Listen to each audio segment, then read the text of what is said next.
आपण फॉर्म कसं भरायचं. तर आपण क्रोमवरती जायचं. सॉरी मी ह्या अगोदरच करून ठेवलं होतं, बॅकला येतो जरा आणि पहिल्यापासून तुम्हाला सांगतो कसं फॉर्म भरायचा.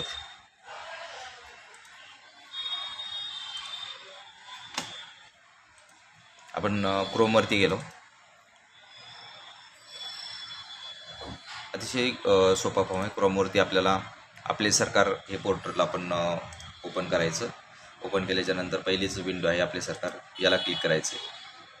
याला क्लिक केल्याच्यानंतर आपलं इथं जर आपण अगोदर सांगितलं की आपल्याला न्यू युजर किंवा रजिस्टर करायचं. आता इथं माझं रजिस्टर आहे, त्यामुळे मी फक्त इथं हे टाकणार आहे PPJA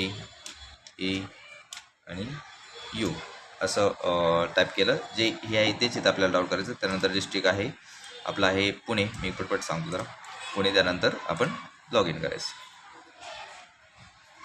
ओके, इथं लॉग इन केल्यानंतर मी ऑलरेडी फॉर्म भरलेला आहे त्यामुळे हे असं येईल. पण तुम्ही जर नवीन युजर असाल तर इथं याचं स्पोर्ट्स डिपार्टमेंटला आपल्याला खाली करायचं. स्क्रोल केल्यानंतर इथं स्कूल हे बघा असं दिसेल, school education and sport department, त्याला क्लिक करायचे. त्यानंतर आपल्याला ग्रँटिंग 10 आणि याचे स्पोर्ट्स मार्क भरायचे आणि इथं प्रोसेस करायचं. प्रोसेस केल्यानंतर हा फॉर्म आणि 1 आणि 2 आपल्याला ओपन होतो, तो ओपन करायचा. आता इथं आपलं युजर नेम आहे त्यामुळं आपलं नाव येणार आहे. इथं काय करायचं, आपल्याला स्टुडंटची नावं टाकायचं. आता मी ऑलरेडी 4-5 फॉर्म भरलेले आहे, त्यामुळं आता इथं मला ह्या विनीता मुलीचा नावाचा फॉर्म भरायचा.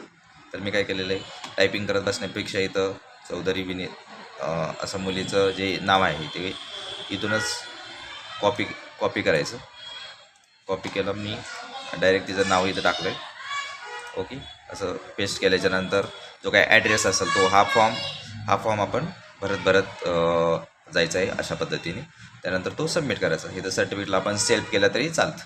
तर पुढचा व्हिडिओ मी डॉक्युमेंट कसे अपलोड करायचे ते पुढच्या व्हिडिओमध्ये टाकतो.